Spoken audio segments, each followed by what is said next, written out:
Hi everyone, this is Sampath Kumar from Sai Medha Dilshuk Nagar. So ఈరోజు వీడియోలో ఒక చిన్న టాపిక్ డిస్కస్ చేద్దాము, అదే సిరీస్ రిజొనెన్స్. సో ఆ సిరీస్ రిజొనెన్స్ మీద దాంతోపాటు కొన్ని ప్రాబ్లమ్స్ కూడా డిస్కస్ చేద్దాం, ఏ విధంగా ప్రాబ్లమ్స్ ఇస్తాడు అనేది. సో ఫస్ట్ దానికి తెలిసిన కాన్సెప్ట్ నేర్చుకుందాం సార్. కాన్సెప్ట్ అయిన తర్వాత దానికి సంబంధించిన ప్రాబ్లమ్స్ అనేవి చూద్దాం. So first one series resonance. So series resonance గురించి చూస్తున్నాం, నథింగ్ బట్ రిజొనెన్స్ అనే టాపిక్ గురించి డిస్కస్ చేస్తున్నాం. సో ఈ రిజొనెన్స్లో ఫస్ట్ మనం చూస్తుంది ఏంటి అంటే సిరీస్ రిజొనెన్స్ గురించి డిస్కస్ చేస్తున్నాం. సిరీస్ రిజొనెన్స్ సార్, ఫస్ట్ ఇక్కడ సిరీస్ ఎలిమెంట్స్ అనేవి రిజొనెన్స్ సిరీస్లో ఉందా ప్యారలల్లో ఉందా అనేది ఎలా చెప్తాము అంటే బేస్డ్ ఆన్ ఎలిమెంట్స్ని బేస్ చేసుకొని చెప్తాం.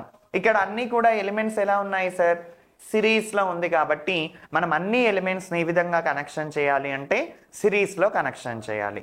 సార్ మరి మనకి బేసిక్ ఎలిమెంట్స్ కనుక తీసుకుంటే మనకి బేసిక్ ఎలిమెంట్స్ ఏమేమి ఉన్నాయి సార్, రెసిస్టర్ ఉంటుంది, ఇండక్టర్ ఉంటుంది, కెపాసిటర్ ఉంటుంది. Resistor, inductor, capacitor. సో మరి ఇండక్టర్ని మనం ఏసీలో రిప్రజెంట్ చేసేటప్పుడు ప్లస్ జే ఎక్స్ఎల్ తోటి రిప్రజెంట్ చేస్తాం. కెపాసిటెన్స్ని చూపించేటప్పుడు మైనస్ జే ఎక్స్సి తోటి చూపిస్తాం సార్. సో ఇప్పుడు ఇవన్నిటిని ఏ విధంగా యాడ్ చేయాలి, సిరీస్లో యాడ్ చేయాలి.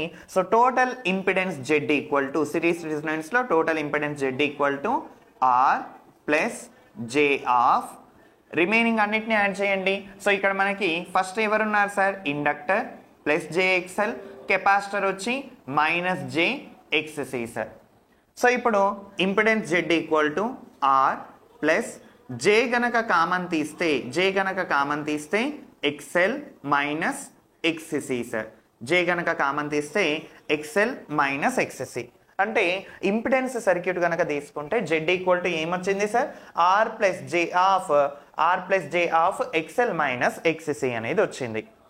సార్ మరి మనకి రిజొనెన్స్ అనేది ఎప్పుడు అకరెన్స్ అవుతుంది అంటే ఏదైతే ఎనర్జీ స్టోర్డ్ బై ఇండక్టర్ ఏ ఫామ్లో స్టోర్ చేసుకుంటుంది ఇండక్టర్, మీకు ఆల్రెడీ తెలుసు సార్.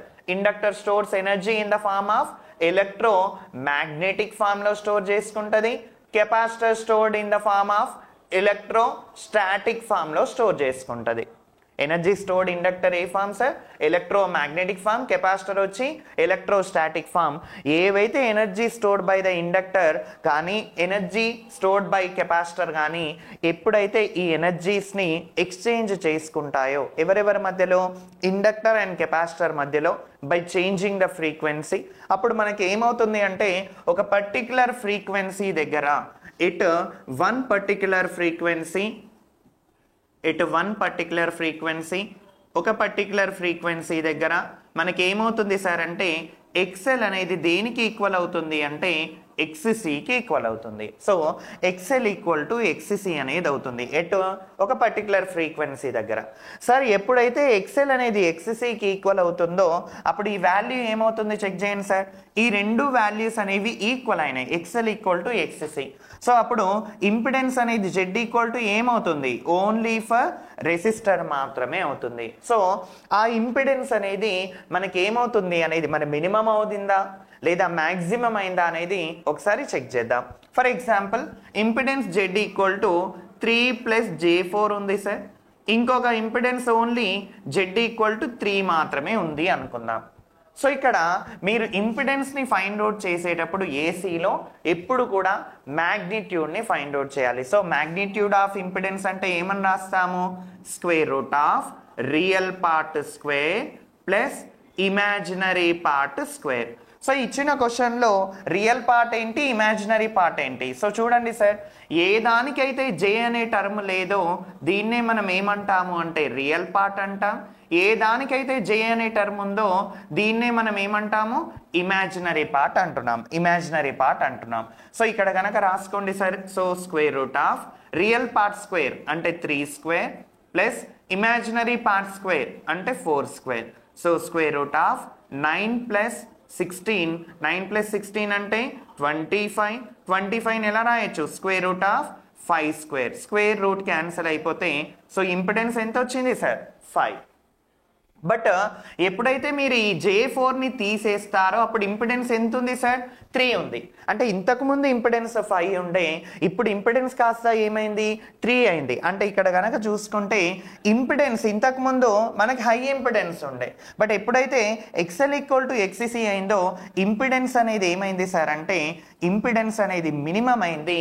ఆ మినిమం ఇంపిడెన్స్ దేనికి సమానమైంది సార్ అంటే రెసిస్టర్కి సమానమైంది. ఈ మినిమం ఇంపిడెన్స్ దేనికి సమానమైంది సార్? రెసిస్టర్కి సమానమైంది. సార్ మరి ఇంపిడెన్స్ అనేది రెసిస్టర్ అంటే ఎట్ రిజోనేట్ ఎప్పుడైతే మనకి ఒక పర్టిక్యులర్ ఫ్రీక్వెన్సీ దగ్గర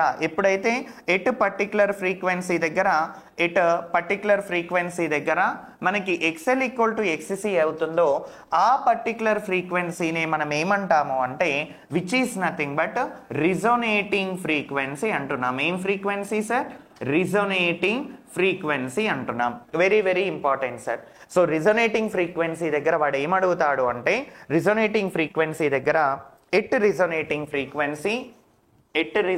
ఫ్రీక్వెన్సీ రిజోనేట్ అవుతున్న దగ్గర ఎట్ రిజోనేటింగ్ ఫ్రీక్వెన్సీ ఎవరెవరు ఈక్వల్ అయినారు సార్? XL = XC అయింది. సో దీని నుంచి రిజోనేటింగ్ ఫ్రీక్వెన్సీని కనుక్కోమంటాడు సార్. XL = ఫార్ములా ఏంటి? ωL. XC అంటే ఫార్ములా ఏంటి? 1/ω × C. దీన్ని ఇటు పంపించండి, ఏమవుతుంది సార్? ω² ఈ L కనుక ఇటు వస్తే 1/LC. దీని నుంచి ω ఏమవుతుంది సార్? 1/√L × C. దీన్నే మనం యాంగులర్ ఫ్రీక్వెన్సీ అంటాం. దేంట్లో మెజర్ చేస్తాము? In terms of radians per సెకండ్లలో మెజర్ చేస్తాం. దీని నుంచి ఒమేగా = ఏమన్నా రాసుకోవచ్చు సార్? ఒమేగా అంటే 2πf = 1/√L × C. ఎందుకంటే ఒమేగా = ఏంటి సార్? 2 × π × f sir. సో దీని నుంచి F0 ఏమొస్తుంది? F0 = 2πని ఇటు పంపించండి, ఏమవుతుంది సార్? 1/2π × √L × C. దీన్నే మనం రిజోనేటింగ్ ఫ్రీక్వెన్సీ అంటాం. సార్ మరి రిజోనేటింగ్ ఫ్రీక్వెన్సీలో ఎక్కడైనా మీకు రెసిస్టర్ అనే టర్మ్ కనిపించిందా? ఎక్కడైనా R అనేది ఉందా సార్? లేదు. అంటే రిజోనేటింగ్ ఫ్రీక్వెన్సీ అనేది ఇండిపెండెంట్ ఆన్ ఎవరి మీద డిపెండెంట్ లేదు. రెసిస్టర్ అనే టర్మ్ ఏమన్నా కనిపిస్తుందా? లేదు. So resonating frequency independent on resistance. అసలు రెసిస్టెన్స్ తో మనకి ఎలాంటి సంబంధం లేదు. దేనికి సార్ అంటే రిజోనేటింగ్ ఫ్రీక్వెన్సీకి. మరి రిజోనేటింగ్ ఫ్రీక్వెన్సీ ఎవరెవరి మీద డిపెండ్ అయి ఉంది? ఇండక్టర్ కెపాసిటర్ మీద డిపెండ్ అయి ఉంది. సో ఏమేమి నేర్చుకున్నాం సార్ ఇందులో? ఫస్ట్ వన్ వచ్చేసరికి సిరీస్ రిజోనెన్స్ అంటే ఇంపిడెన్స్ ని ఎలా కనెక్షన్ చేయాలో చూసాం. రిజోనెన్స్ అవ్వాలి అంటే energy store by inductor capacitor రెండు ఈక్వల్ అవ్వాలి. నథింగ్ బట్ XL = XC అవ్వాలి. ఎప్పుడైతే XL = XC అయిందో అప్పుడు ఇంపిడెన్స్ అనేది దేనికి సమానమైంది? R కి సమానమైంది. మరి at resonance impedance A nature ఉంటుంది అని అడుగుతాడు sir. At resonance impedance A nature sir? At resonance impedance is resistive nature ఉంది అంటే వోల్టేజ్ కరెంట్స్ అనేవి ఏ ఫేస్ లో ఉంటాయి? ఇన్ ఫేస్ లో ఉంటాయి. Voltage current A face sir? In phase ఉంటాయి.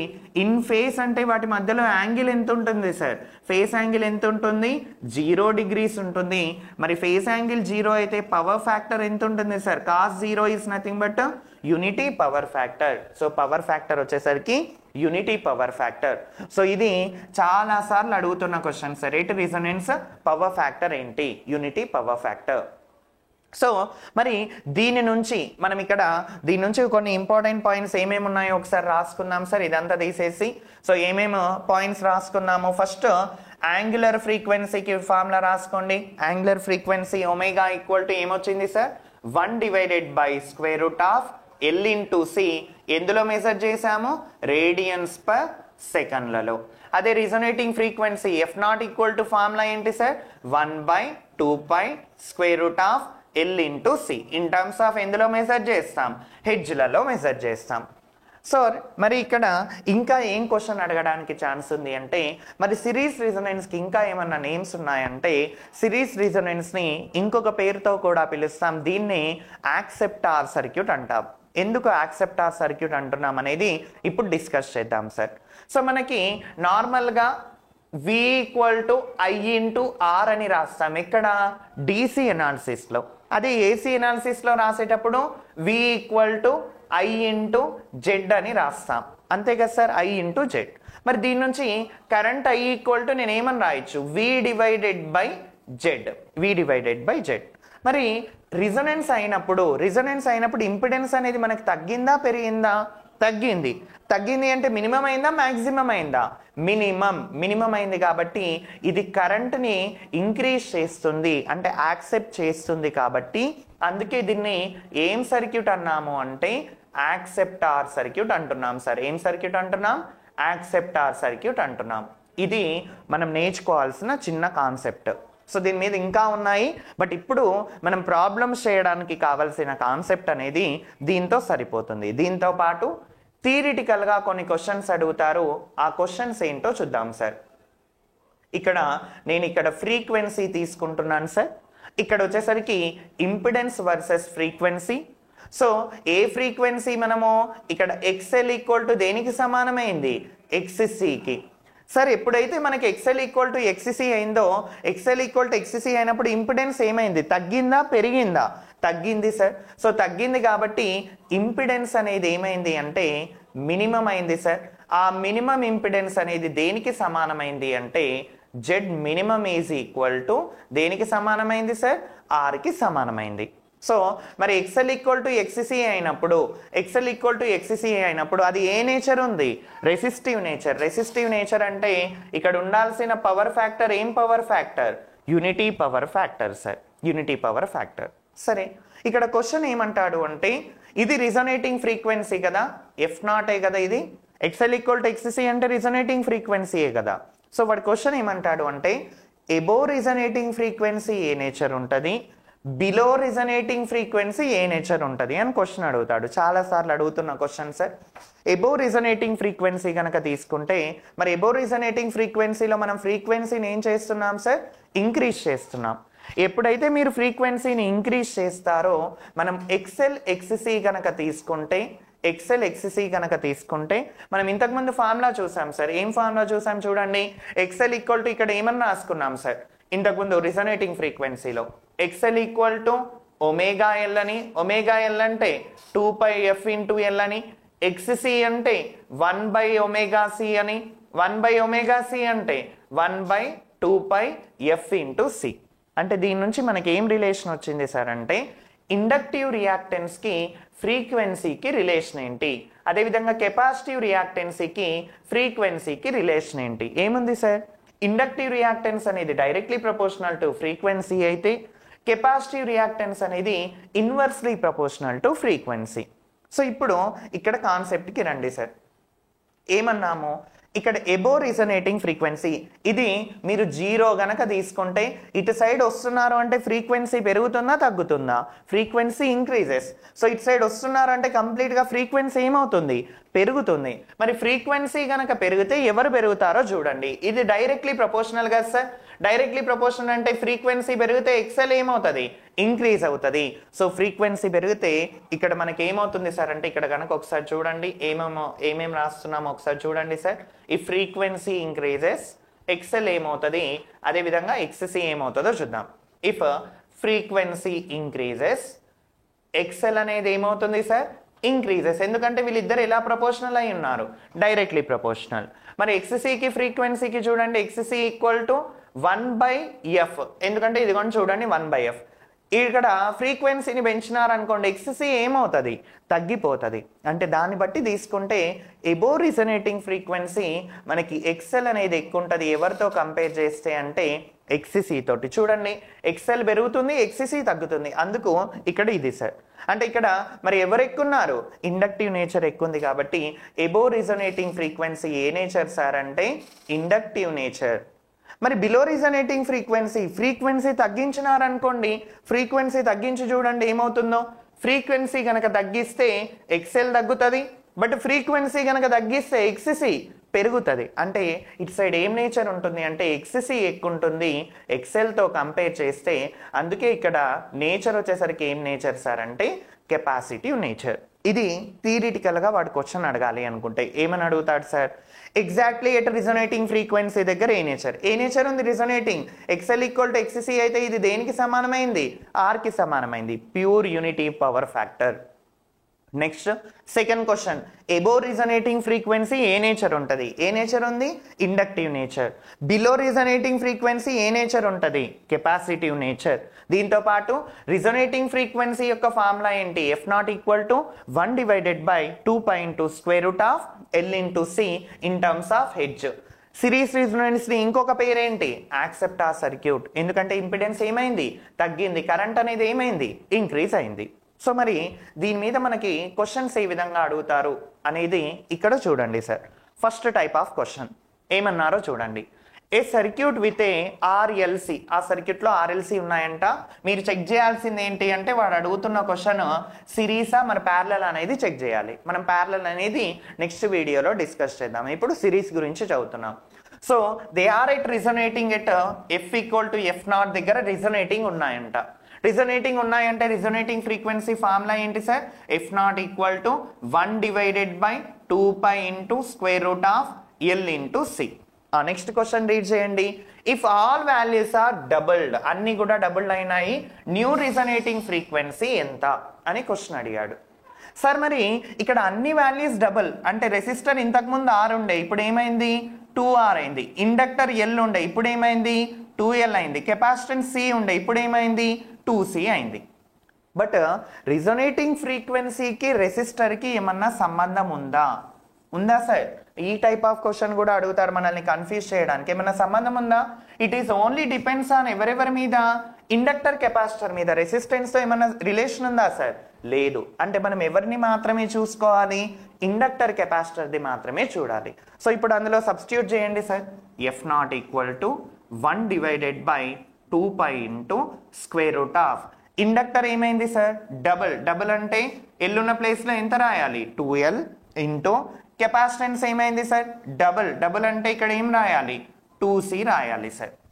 సో ఇప్పుడు ఈ దాన్ని మల్టిప్లై చేయండి. 2 × 2 4 స్క్వేర్ రూట్ లోపల ఉంది కాబట్టి ఏమవుతుంది సార్? మనకి 2 అనేది బయటకు వస్తే 2π ఇంటూ ఇక్కడ 2 ఇంటూ మళ్ళీ ఏమని రాయొచ్చు? √L × C. ఆ 2ని బయటకు పట్టుకొచ్చేసింది సార్. 1/2 into 1/2π √L × C. 1/2π √LCని ఏమన్నారు? F0. అంటే ఇక్కడ న్యూ ఫ్రీక్వెన్సీ ఏమవుతుంది? F0/2 sir. సో ఆన్సర్ వచ్చేసరికి ఏం ఆన్సర్ అవుతుంది? F0/2.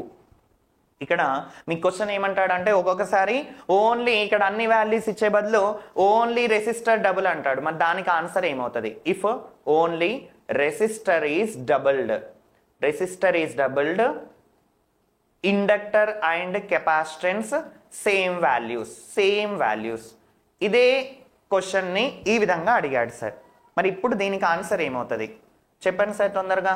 రెసిస్టర్ కనుక డబుల్ అయితే మీకు రిజొనేటింగ్ ఫ్రీక్వెన్సీ ఏమన్నా చేంజ్ అవుతుందా? అవ్వదు. ఎందుకు అవ్వదు? ఇక్కడ ఏమనుకున్నాం? రెసిస్టెన్స్ అనేది ఇండిపెండెంట్ ఆన్ ఎవరి మీద?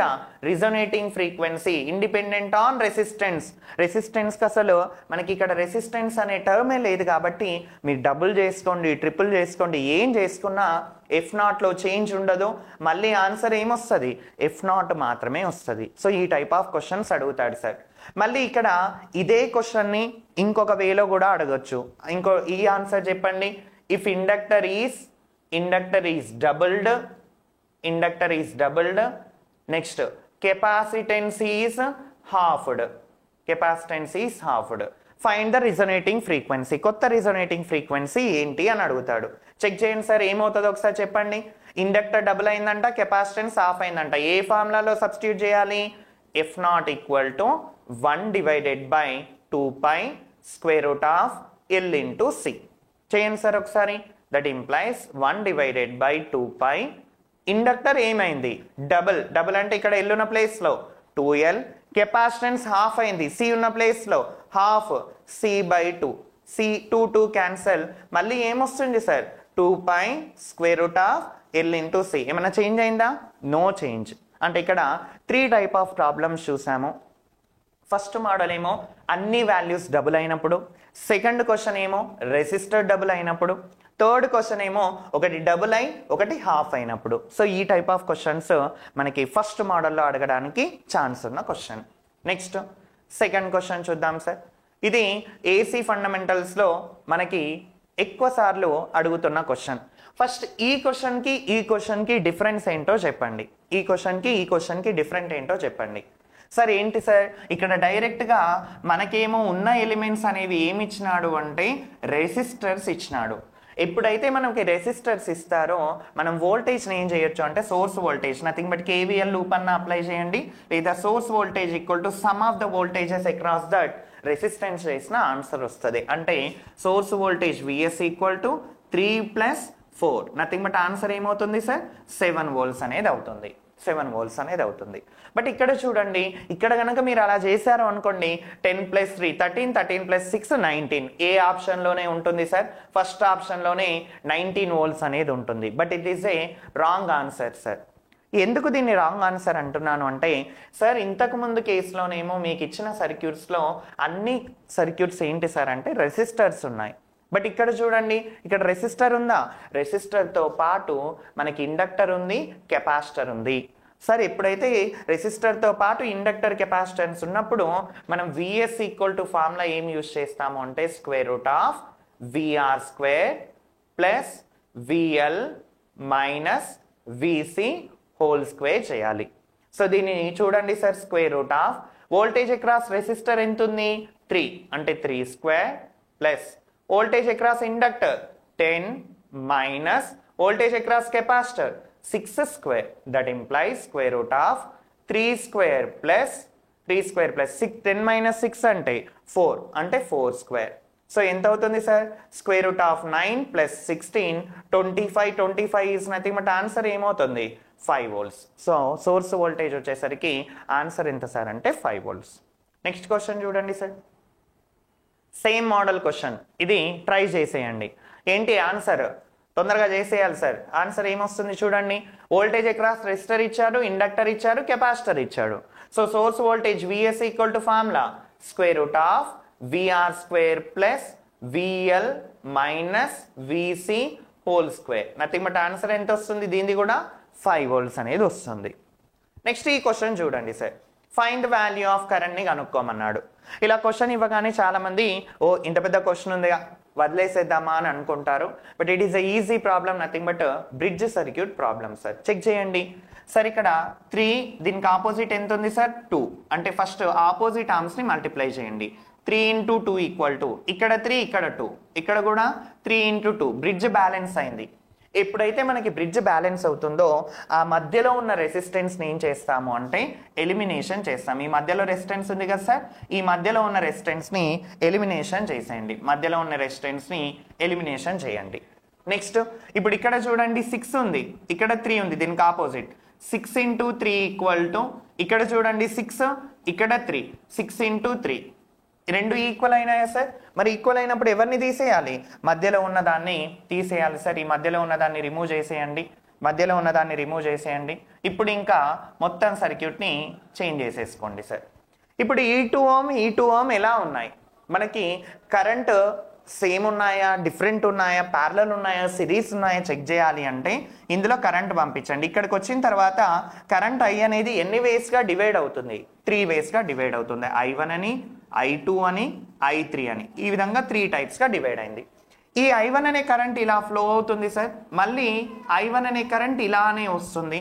I2 కరెంట్ ఇలా ఫ్లో అవుతుంది, ఇలా వస్తుంది. I3 అనే కరెంట్ ఇలా ఫ్లో అవుతుంది, ఇలా వస్తుంది. అంటే ఈ రెండు ఎలిమెంట్స్లో కరెంట్ ఏ కరెంట్ ఫ్లో అవుతుంది, I1 ఫ్లో అవుతుంది. కాబట్టి ఈ రెండు ఎలిమెంట్స్ ఎలా ఉన్నట్టు అంటే సిరీస్లో ఉన్నట్టు. మరి సిరీస్లో ఎంత అవుతుంది 4, ఇక్కడ సిరీస్లో ఎంత అవుతుంది సార్ 3 + 3 6. నెక్స్ట్ ఇక్కడ ఎంత అవుతుంది సార్ 6 + 6 12. ఇక్కడ వోల్టేజ్ ఎంత అప్లై చేశారు సార్ 6 volts. సో 4, 6, 12 ఏ విధంగా ఉన్నాయి, ప్యారలల్లో ఉన్నాయి. సో డైరెక్ట్గా మీరు 3 రెసిస్టెన్స్ ప్యారలల్ ఫార్ములా తెలిస్తే 3 తీయండి. లేదు సార్ నాకు 3 రెసిస్టెన్స్ది తెలీదు అంటే 2 రెసిస్టెన్స్ది చేసేయండి సార్. ఫస్ట్ ఈ ఇద్దరిని చేస్తున్నాను సార్ 6, 12 ప్యారలల్. 6, 12 ప్యారలల్.